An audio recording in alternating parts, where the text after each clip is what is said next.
In my opinion, a successful moorland walk in the winter requires some decent weather, not only on the day itself, but also in the lead up to that day. Our walk qualifies on all aspects. The good weather has not only brought good conditions, but also a well-attended walk, with 19 ramblers in all. From the car park, our walk takes us up the valley, between Belstone Tor and Cosden Hill, more or less following the River Tor itself and keeping just outside the firing range. On reaching Steeperton Gorge, we cross the River Tor and the Steeperton Brook. We then head up Methrel Hill and over towards Hound Tor before passing the Stone Circle and heading along the indicated pathway to the Stone Row. Just a short distance from there is the dry stone wall enclosures where we have lunch. Following lunch, we leave the moor and head back towards the River Tor, through Skaig Wood, following the river through Belstone Cleeve and back to Belstone itself, a distance of approximately 9.5 miles. We initially travel through the village of Belstone, making our way towards Belstone Common.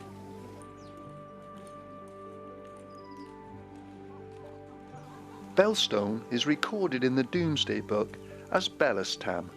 It lies around 990 feet above sea level. The parish church is dedicated to St Mary and dates back from the 13th century and has priests recorded from 1260. Wonderful.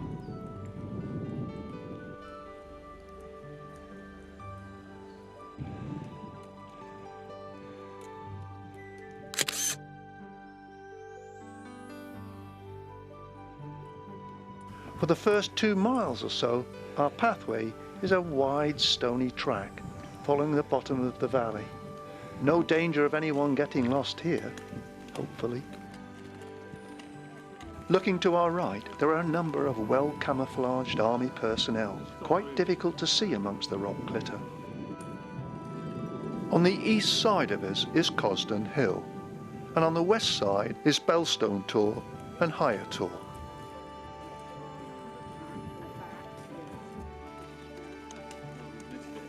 When we reach the head of the valley, we're going to need to cross those 2 streams I mentioned earlier. Let's hope the waters haven't risen too much.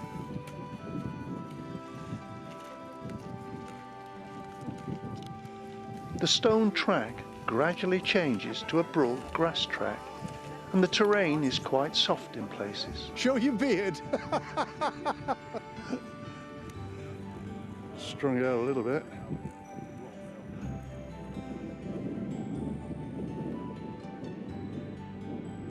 That's a reservoir of some description. Sited close to the valley path are what appears to be mine shafts or small reservoirs. One of them is fenced off. No information is available as to exactly what they are.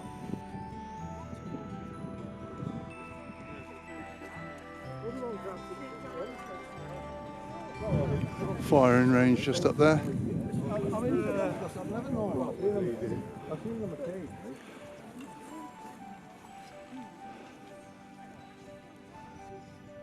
Always the ponies.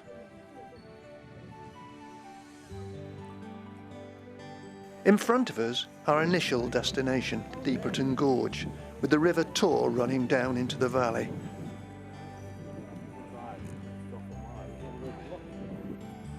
That's where we're supposed to cross, but we ain't going to be able to do that. We're going to have to move up the stream a little bit to the right and cross up there. You've got to follow these at the moment. You won't get across there. The 2 streams we need to cross are the upper part of the River Tor and the Steeperton Brook.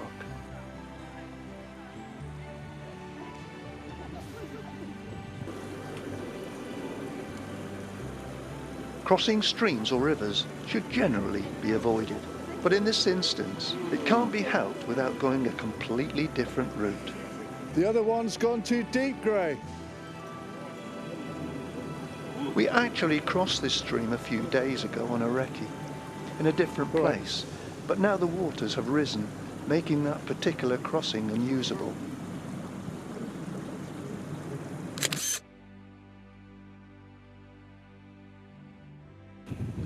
Looks like a coffee stop. At least it's a little bit out of the wind anyway. Hello. Just as we're sitting down to have our coffee break, the firing started on the range. Getting ready to go again. We've got to cross another stream now.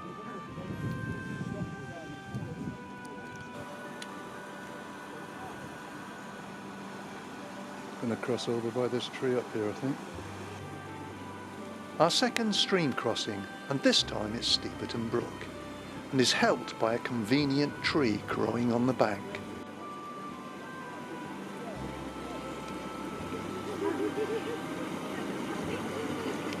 Difficult stream to cross. They're all doing pretty well though.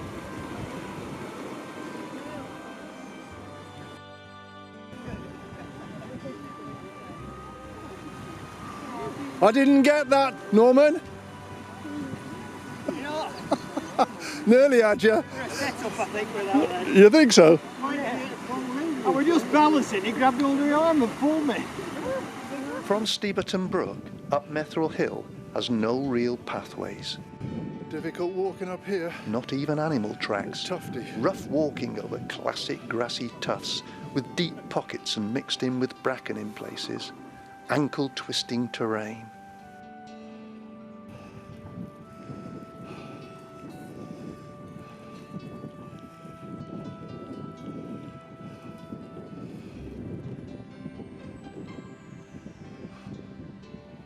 Wow.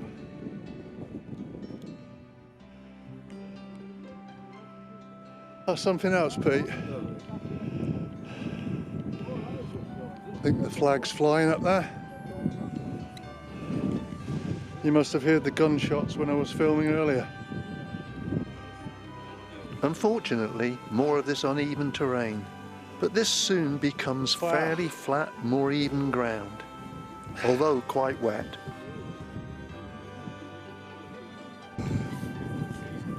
Quite boggy area that we're actually walking over at the moment, but we're aiming for another track, which is behind me. It's now a case of striking out over the moorland. We're heading for a broad, well-trodden track, which we've used previously. It's indicated on the Ordnance Survey map. A little easier going now. Once you get out of the tufty grass and the boggy areas, it's not too bad. The views are tremendous.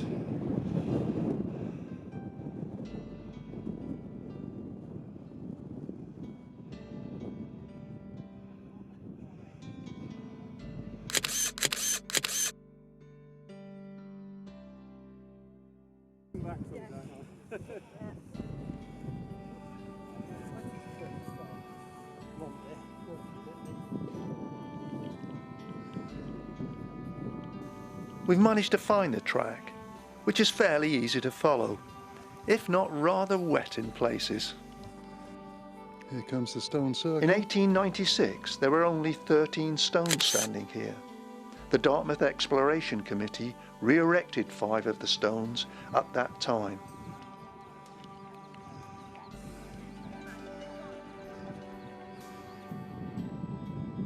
I've been unable to discover what was the thinking behind erecting this stone circle.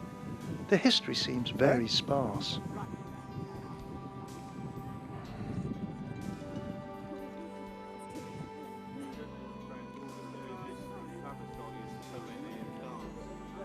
In front of his Cosden tour, we're going to skirt round to the right, although you can probably see a little tiny track that goes up there.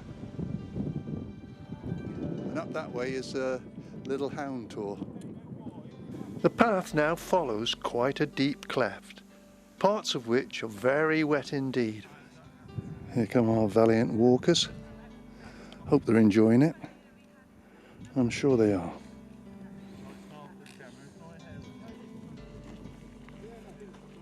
Castle Drogo right over there. It's all right. Yes. Castle Drogo, somewhere in the distance. I think we've all got the message, Norman. You've grown a beard.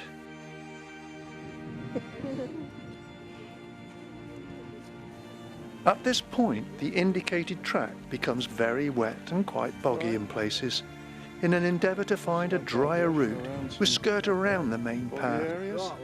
Yes. I remember you doing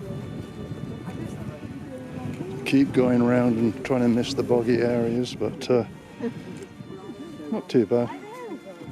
We'll get there in the end. There isn't a lot of difference here in the conditions we faced on the main track. Perhaps a little better, but not a lot. Only a short distance is necessary for the diversion, and we soon head back to our main route.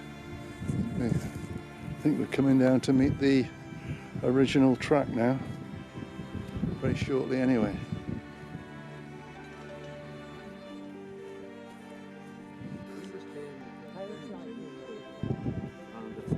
Our friend's got an important birthday coming up shortly. I think we've come through the worst of the bog now, and it's a pretty straightforward track till we come to the stone row.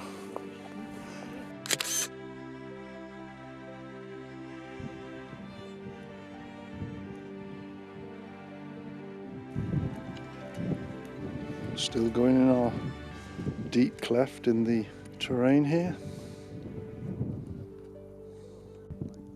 We've got two deep clefts, but we're going to come out at Stone Row very shortly. Got Stone Row here. This is not one stone row, but triple stone rows. Get a better indication now for what it's all about. I think they're all enjoying this walk immensely. It certainly is a fantastic day for it. They are headed by a stone cairn. The cairn was partially excavated and two cists or graves were found. One was intact, whilst the other one had been robbed of its stone coverings. I didn't do it on purpose. The length of the rows is around 146 to 175 metres, depending where you measure from. Some of the stones were re-erected in 1896 by R.H. Worth and Sabine Baring-Gould of the Dartmoor Exploration Committee. From the stone rows is a relatively short distance to a number of dry stone granite wall enclosures, which I must assume were to contain cattle or sheep.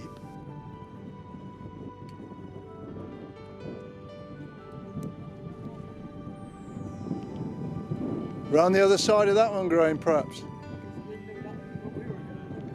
Yeah, it was. What is striking about them is their height and how well they're built. Information on who built them and why is scarce.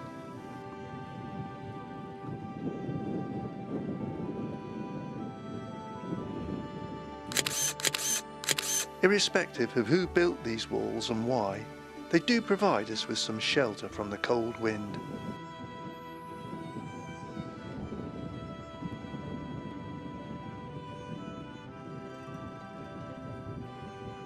I mentioned earlier that Brian is shortly going to be 80 years old, or 80 years young is it? I hope you won't mind if I say that to be walking on this type of walk at 80 deserves congratulations, and long may it continue. Gonna come down off the moor a little bit now.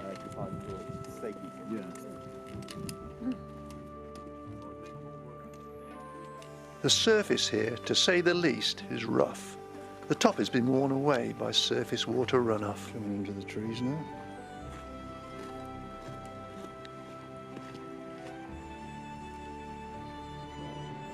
We should get some of our walkers coming through in a second.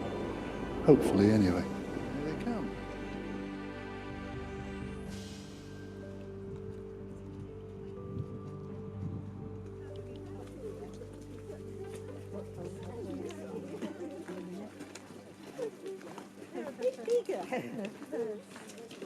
The next part of our walk follows lanes and farm stone tracks, leaving the moor for a short distance before returning to it.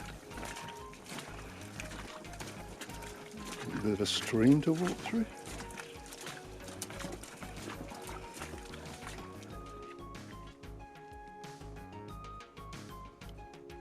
We're heading generally towards South Seal, but turn off and head over to Skeig Warren before descending into Skeig Wood.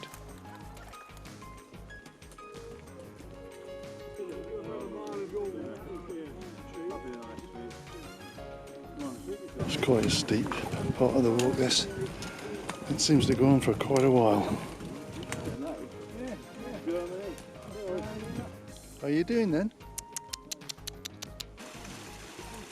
How are you doing?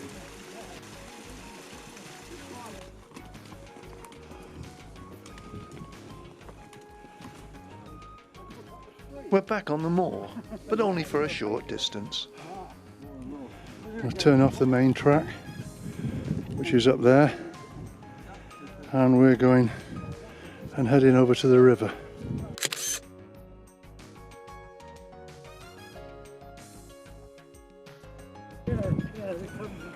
Wow, these views are out of this world, really.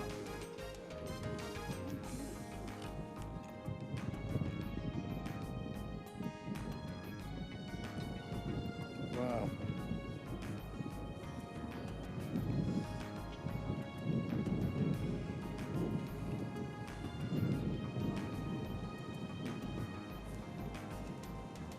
We're now coming up to Skeig Wood.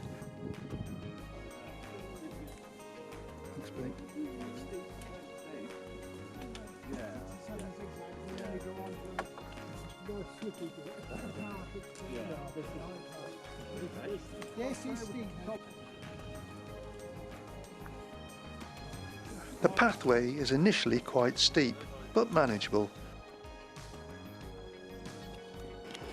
It's really steep sort of pathway leading. It goes down about halfway towards the river, and then we continue horizontally.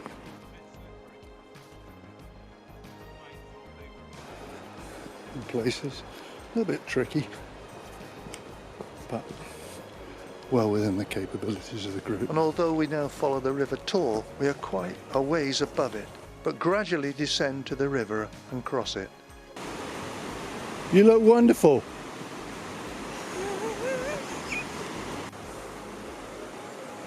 This looks quite a nice accessible part of the river, and I get the feeling it's very popular during the summer months.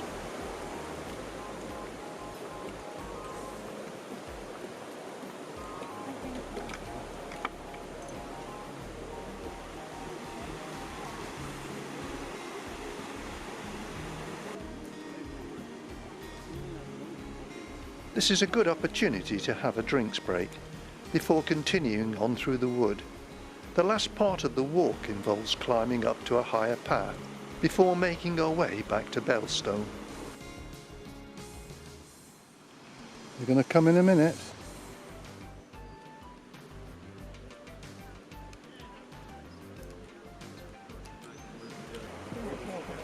Another bridge there. I wanted to go over the other side, but we don't at the moment.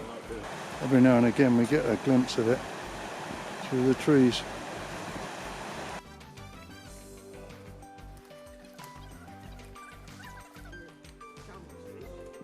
He's gone back. No, we're not joking. Normally it's me who does that type of thing, Graham. Yeah, but you've got Joe, you see. Yes, I know. I know. Graham decides to go back and wait for Norman while he retrieves his walking pole. Meanwhile, our group of walkers have to negotiate an uphill track to reach the main pathway that leads back to Belstone village. It may be steep, but it's quite short. Wow. We've certainly gone full circle today.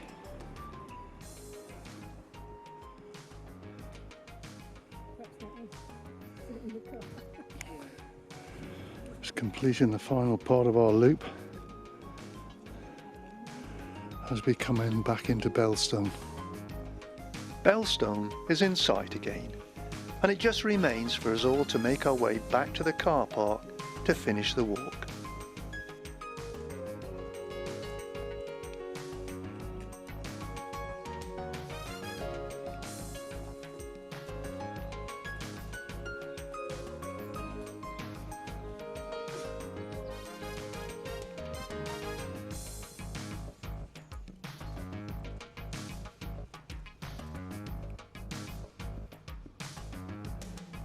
Eagle House, huh?